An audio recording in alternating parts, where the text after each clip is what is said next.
আর কিছুক্ষণের মধ্যেই কিন্তু মঞ্চে উপস্থিত হবেন দলের সুপ্রিমো মাননীয় মুখ্যমন্ত্রী মমতা বন্দ্যোপাধ্যায়। তার আগের মুহূর্ত কিন্তু আমরা তুলে ধরছি।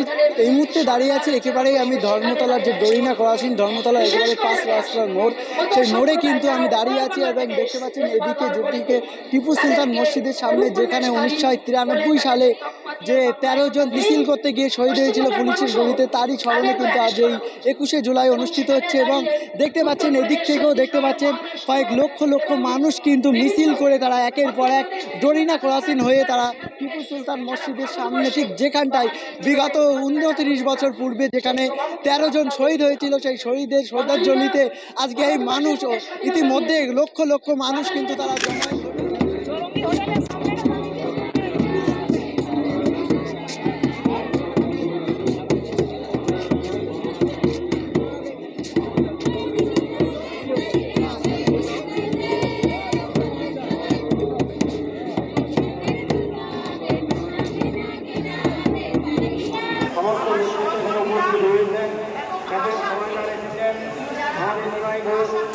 আরো অনেক অনেক ধন্যবাদ।